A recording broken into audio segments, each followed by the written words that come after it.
Go ahead. Thank you very much. Welcome everybody to the March 5th, 2024 Cornwall Regional Airport Commission meeting, and bring the meeting to order. We have an agenda that's been sent out. Are there any additions or deletions from the agenda? Hearing anything? I guess we're good to go on the agenda. Can I have a mover and a seconder? I can't see some people. So Trevor, I know, is driving. Sam, I don't know if you're able to be visible, but if somebody just chirps up, if Dennis is the I'll only move one. the motion. All right, Sam, have a seconder. How about you, Dennis? I'll second. I can see you. So, all those in favor? Assume, Trevor, you're good. You didn't say anything. Any business arising from the minutes? And hearing none, we'll move on to the airport manager report. Mr. Small. Hi, everyone.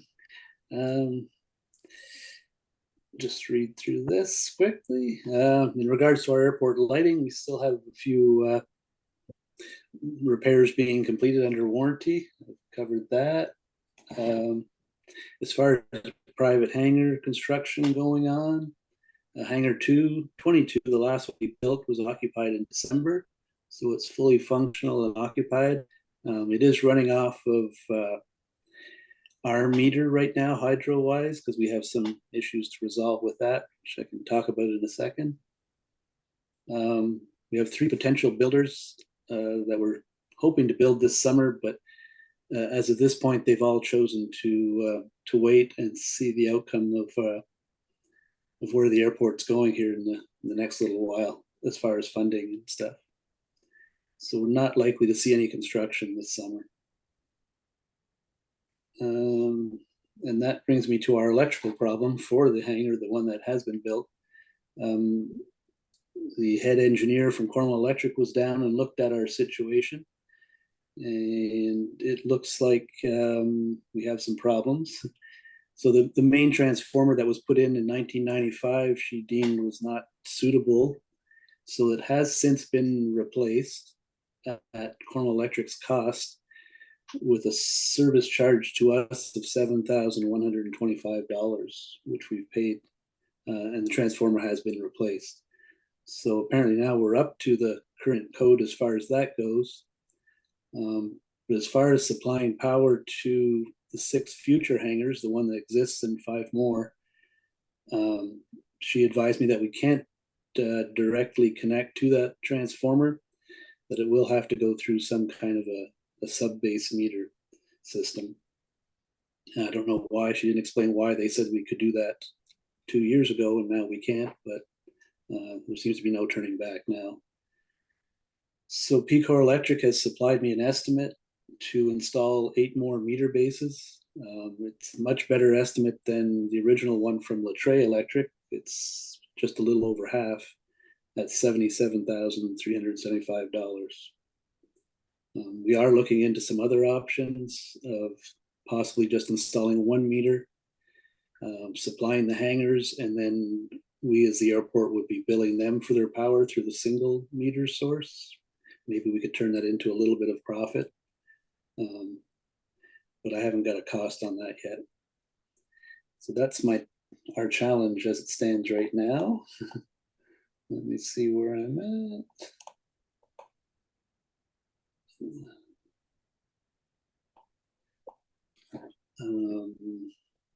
And I've also just received notice from NAV Canada that 2024 is we're due for a 5-year renewal and on our instrument procedures for the 2 runways. I've got an estimate of $13,300 to recertify the 2 approaches.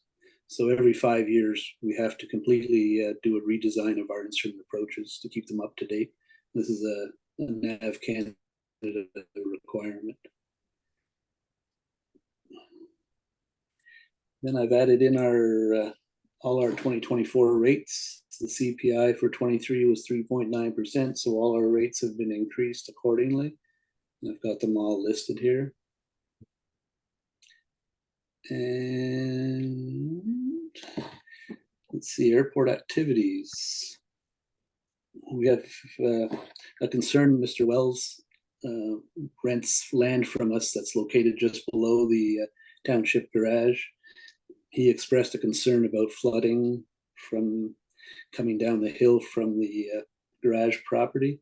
I guess we'll wait and see how that goes this spring, and I'll keep talking to him to see what transpires from that. A few other things have gone on. Nothing. The airport's been used by some of our police and different services, as you can see, medevacs, Ministry of Natural Resources. We had a business flight in from Atlanta, Georgia. That was pretty exciting. We haven't had an all-jet aircraft in for quite a while. The invoicing for the 2024 leases and parking have all been submitted and about 75% paid as of this point. Let's see. What else do we got? That's about it. You can see some of the uses through those dates. The standing wish list for the airport. So we've got our jet fuel pricing, current pricing, and profit margins. We have a summary of the 2024 fuel sales.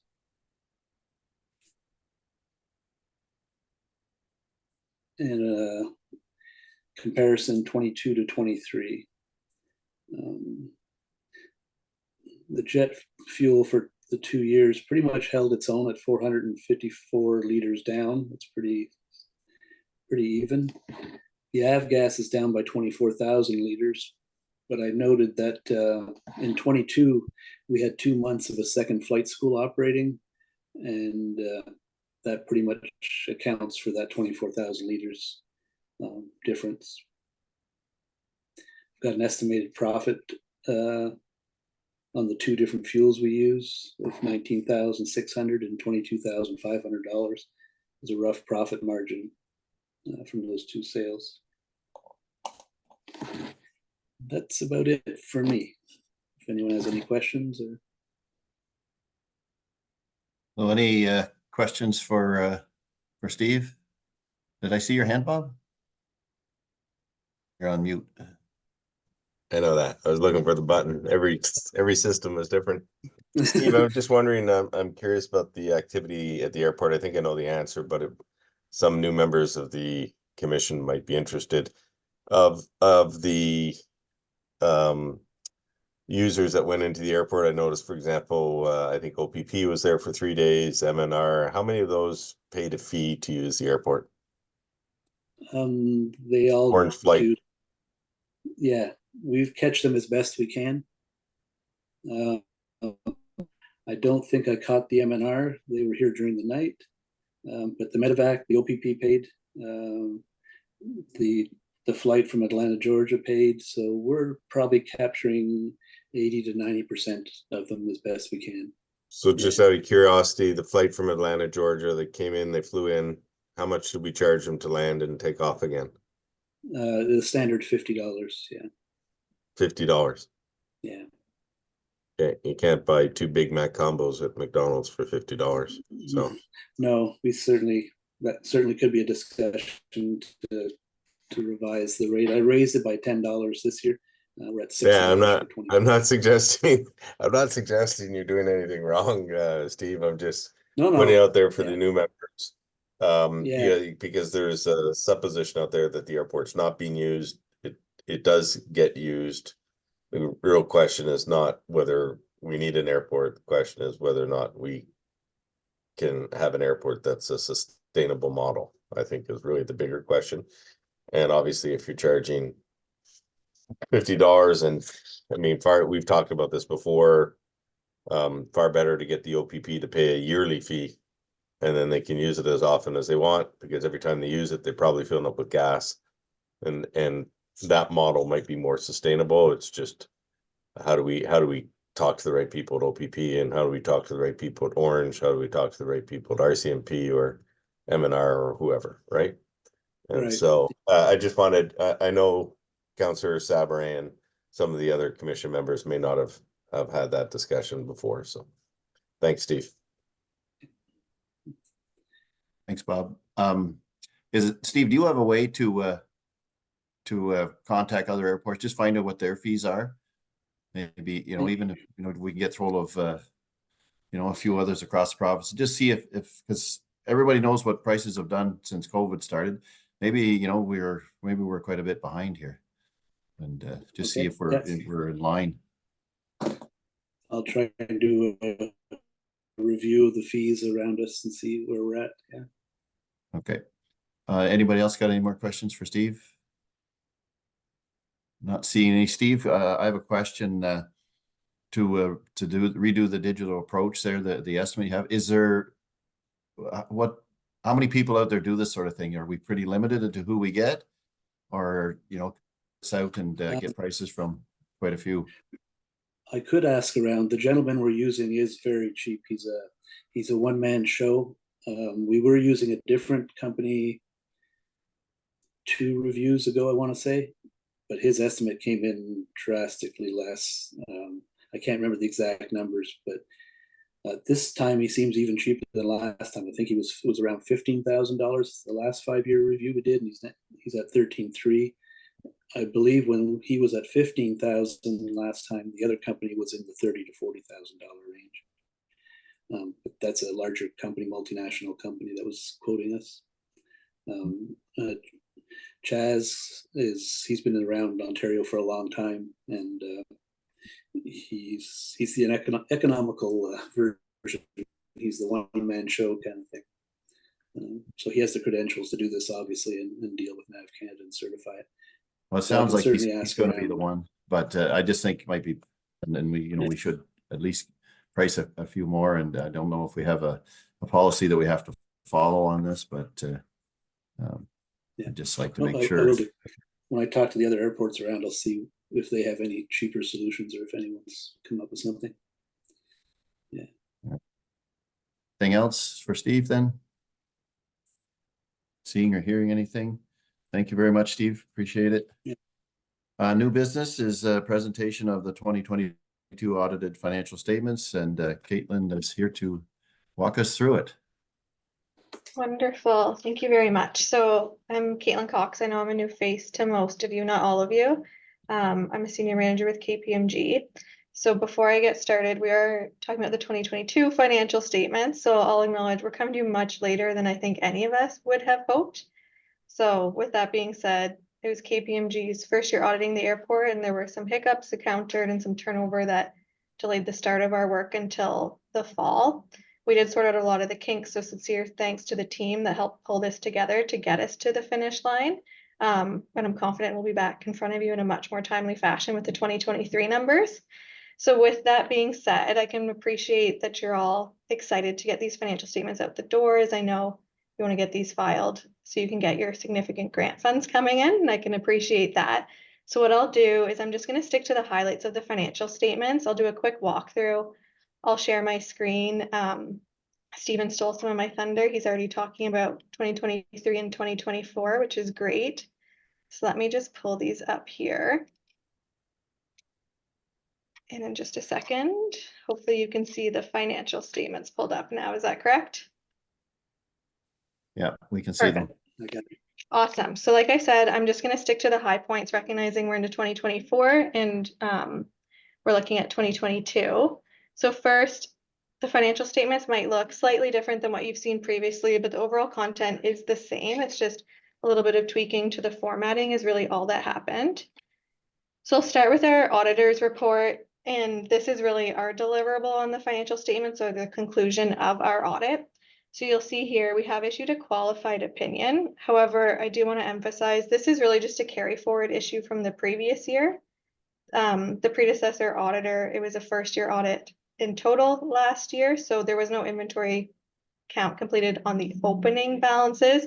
That will be resolved and disappear. Other than that one matter, we're comfortable with the financial statements. Everything complies with the financial reporting framework. And if I keep moving forward, getting into the numbers, I'll start here with your statement of financial position or your balance sheet, which really is just a summary of your assets and liabilities. like I said, I'm just going to stick to the few high points, and there's really one main story to your financial statements, and that is the federal grant funding that was received in that program that did start in 2022. So you'll see your financial assets did increase quite significantly to over 400,000, and that's largely driven by your cash balance at the end of December 2022. You'll notice that there's a similar increase down here in your deferred contributions. Really, what that is you had received some of that federal funding, but hadn't yet spent those funds. So at the end of the year, there was some cash that was sitting there that hadn't yet been spent that I know was spent in 2023, as well as a related amount sitting in that deferred revenue available for you to spend after year end. So again, you'll see those have cleared out when we get into the 2023 and look at those numbers. So if I keep moving down, if we look at your non-financial assets, fairly steady year over year, you'll see your tangible capital assets. It looks like they declined. That's just the regular amortization on those assets, so a non-cash transaction. At the end of the year, you'll see your accumulated surplus is sitting at just shy of 650,000. And if I move forward to the income statement, which shows your summary of all of your revenues and expenses, again, there's one key theme here, and it's going to be that grant funding program. Overall, the way the airport's operations work for anyone who may be a new member is ultimately you get funding contributions from the city of Cornwall and the township of South Glengarry that cover majority of the costs. And then at the end of the year, any surplus or deficit is actually attributed back to those two organizations, with the exception of any capital transactions. So your annual deficit each year is actually just equal to the amortization on your capital assets, that non-cash item. If we look to the details, you can see the municipal contributions did remain fairly steady year over year. You saw some significant increase in fuel revenue, which Stephen actually did touch upon when he talked about the 2-month school program that operated in the year, as well as just an overall increase in the volume of sales. And then that's where you see the federal grant that you did receive of about 120,000 that was spent in 2022. Again, recognizing much more was spent when you got into 2023. Your expenses fairly consistent year over year with that lift, I would say, as you were spending that grant contribution that was provided. So that's ultimately the summary of what happened in the year and brings you down again to that accumulated surplus number of just under 650,000. I'm going to skip ahead to your statement of cash flows, which really is a summary of your cash generating or cash consuming activities. Really, what I always like to highlight to the board is you'll see here positive cash flow from operations. So that's a key metric. You're looking to see that you are generating cash rather than consuming cash overall. Once again, I'll say that's largely driven by that grant that the portion you hadn't spent at the end of December 2022. We then get into the notes of the financial statements. I won't go through the details. They're largely unchanged from the previous year, but just provide some additional information and background on some of the numbers I spoke to at a very high level. The only other thing I'll maybe speak to before I open up to questions is there were some other items included in the package. One of the items we included was what we call a management representation letter. It details some of the adjustments we made through the audit. I always like to highlight everything that was proposed was corrected. So it is included in the financial statements that I just had in front of you. And they all were largely just routine year-end accruals, nothing concerned, nothing major, and absolutely nothing material. The final item we like to include when we go through is any observations. So whether as we work through the financial statements, we do always obtain an understanding of the processes and controls that are in place. We highlighted a few items that are more process improvement points or what we call other deficiencies, so minor items, but we always like to bring them to the attention of the board. The first one related to some service contracts that were outdated, and Kaylin already has sent me the updates, so I would say this matter's resolved. There are active contracts in place for some of these key items for the service contracts you have. The next item we flagged, I would say fairly accounting heavy. Some of the HST filings hadn't been filed, so there was a receivable.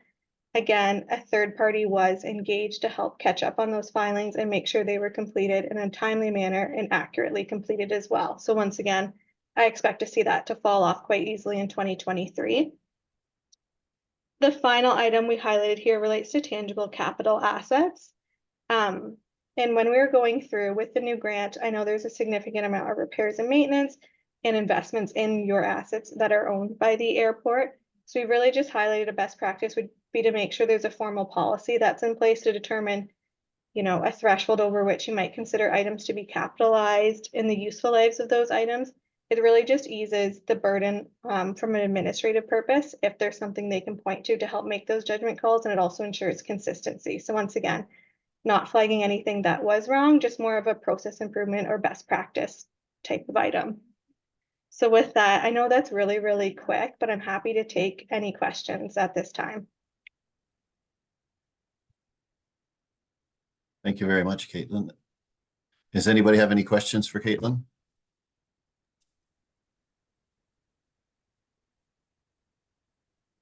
Very quiet. Can I, Martin, I'd like to ask There. one question. Yes. With regards to the tangible capital assets, Caitlin, and that's, how does that reflect on the face value then of the airport operation? Is that something that that clearly defines the actual value of it? Yeah, so we have absolutely no concern with the value of the assets that are in place. So in the financial statements, we have a good schedule that breaks down, you know, the land, the building, the equipment, the runway, all of that we're completely comfortable with. But just a best practice is really, as you incur significant repairs and maintenance costs, making sure each organization's a little bit different. You might say, considering your size, things over $2,000 we'll consider capitalizing. Otherwise, we're just going to push them through repairs and maintenance. So it's really just a consistency threshold, because the administrative burden of tracking, I don't know, maybe every $100 you spend on your runway probably isn't worth it over the useful life. So it's really just a policy that you can put in place to help with that. And I would say the township's management team has helped historically with some of the accounting, they would have those types of items on the township side, and it's really just tailoring it down to maybe fit the airport's size and scale, if that helps to answer your question. It does. It just, what I'm kind of wondering is with regards to this, I mean, we're basically talking about a minimal value. Like we're not talking any large amounts or anything like that here. Like $1,000 could very well be type the threshold that you would look at. So Correct, absolutely, yeah, that's exactly it. And the main reason we're flagging this is I know some of that federal funding is being spent on some improvements to some of the assets. So we just want to make sure if you are going to be investing a significant amount in your assets, that you do have that policy just as your best practice. So just a forward-looking comment. thank you, Mr. Chair. Thank you very much. Anybody else with any questions for Caitlin? Caitlin, other than the three things which you say we should, you know, maybe improve, anything else that of note that you would like to see us doing differently? No, absolutely not. I'll highlight Kaylin, who came in at the end and was beyond helpful to help wrap everything up. I think this year was unique, and I think we're set up much better for 2023. And I think the great news is the team has hired an external consultant to help with, or an external accounting firm to help with some of the bookkeeping, just to ensure it's smoother, it's more timely, and we can get through the audit more efficiently. I would say that's the only other thing that was a challenge this year, and I would say that's well underway and expected to be resolved in a non-issue for the current year. Yeah. Okay. And as I'm sure most everybody knows, Township had quite a few changes in our finance department over the last couple of years, actually, which kind of threw a wrench into some things. All right, very good. Thank you very much. If there's no further questions, you're free to go. We appreciate it. I guess we have a quorum now, eh? Do you want you have a motion then, Kelly, that we can, or I can read, or you can read, and I get a mover and a seconder? I can certainly get one ready on the fly. So you're just looking, Caitlin, just to confirm, you just need a resolution to accept the financial statements? Yes, exactly. All right.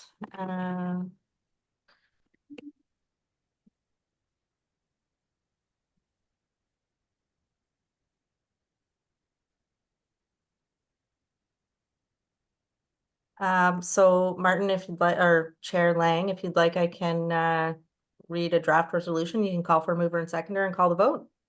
Sure. Okay, so be it resolved that the Cornwall Regional Airport Commission hereby accept the 2022 financial statements prepared by KPMG. Can I have a mover and a seconder, please? I see Councillor McDonnell. Get a seconder for someone. Dennis, can thank you second very that. much. Okay. Oh. Trevor, I got Dennis just before you. All those in favor? Trevor, are you good? Yeah, yes, I'm in favor. All right, that's everybody, so it's passed. Thank you very much. Appreciate it, Caitlin. Wonderful. Thank you very much and enjoy the rest of your meeting. All right, take care. Next item on the agenda is 2024 budget. I don't believe we're going to have a budget presented tonight, this afternoon, but Kelly, we just want to kind of figure out what we're going to do, or are we going to just kind of go status quo as we did last year? Well, I've included it on the agenda tonight just so that you, the commission can have a discussion and provide any direction to administration for next steps in terms of what you'd like to see and in what time frame for it to come back. All right, thank you very much.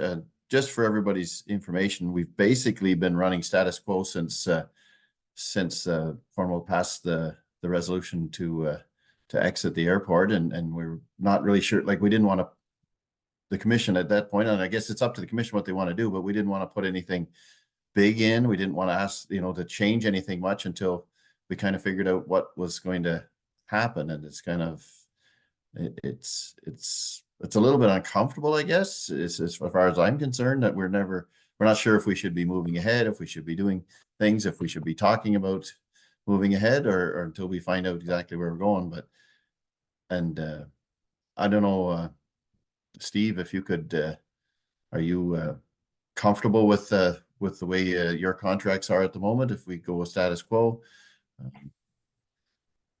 I don't know, I'm putting this out for people to tell me what you want to do, what the commission is looking to do. Councillor Mike, now go ahead.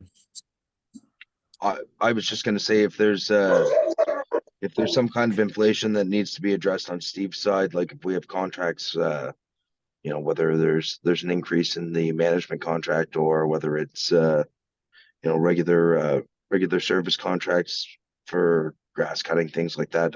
I was just going to kind of say, at this point, I don't think we have much of an option.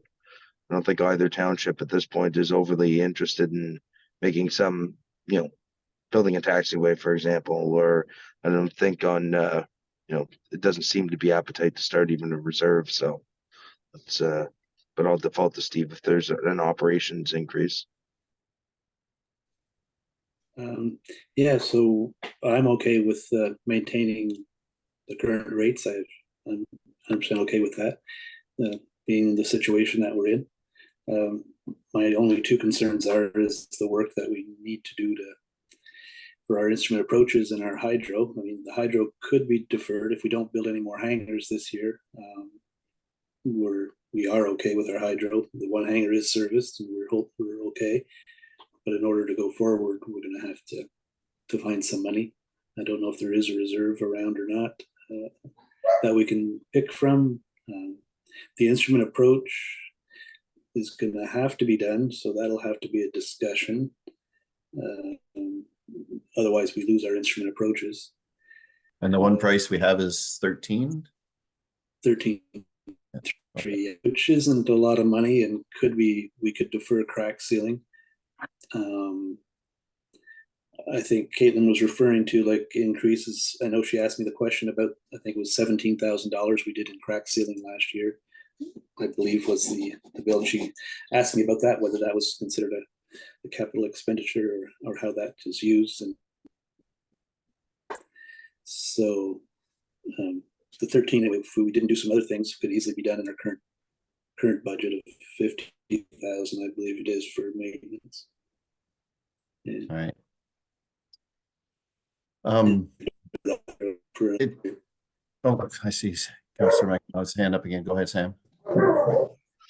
I was gonna say if based on, I guess, Steve's kind of comments, it sounds like our instrument approach is necessary and required, so I think maybe we should be putting that into the budget or directing staff to bring that with the next budget. And I'm not saying it's approved right here tonight, but it should come back with the budget and maybe the option on the crack ceiling, because as we know, our infrastructure's the only thing we really have there as far as taking care of the runway. So it's not much good without a good runway.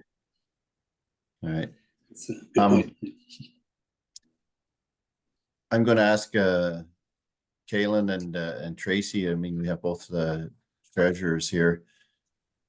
I think traditionally South Glengarry is looked after putting together, but I'm not sure on that. The budget between you two, can somebody bring something to us for next month?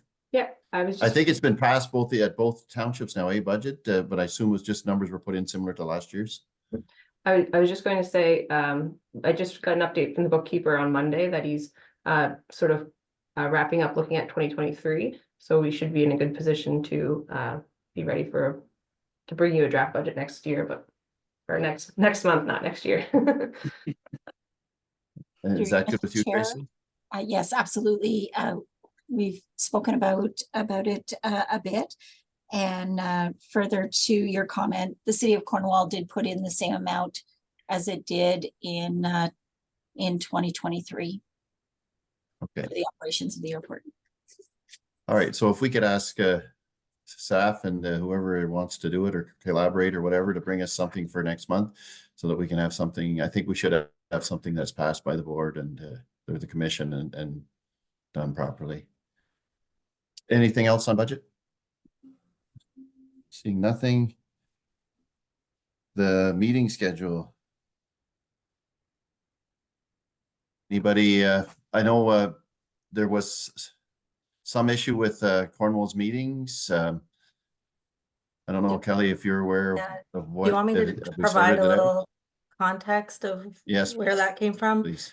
So yeah, that's just, this has come up as a result of, in the city of Cornwall, they recently changed their procedural bylaw and their, council meeting dates, have changed. So they'll now conflict with when we would typically have our airport meetings, which is the last, Tuesday of each month.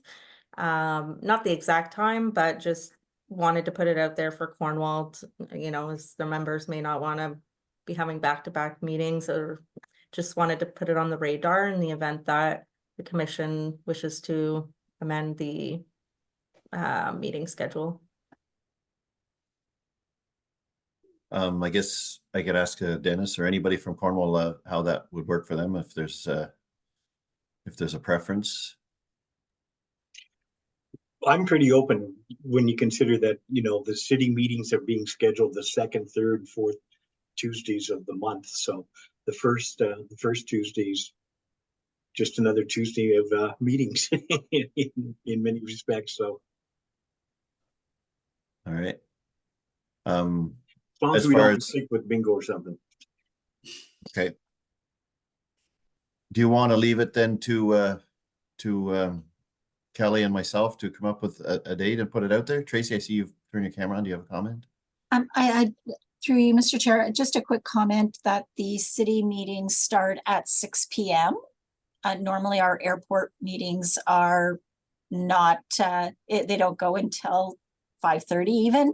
Yeah. But I guess we'd have to take a look at the agenda if we stay with the fourth Tuesday of the month.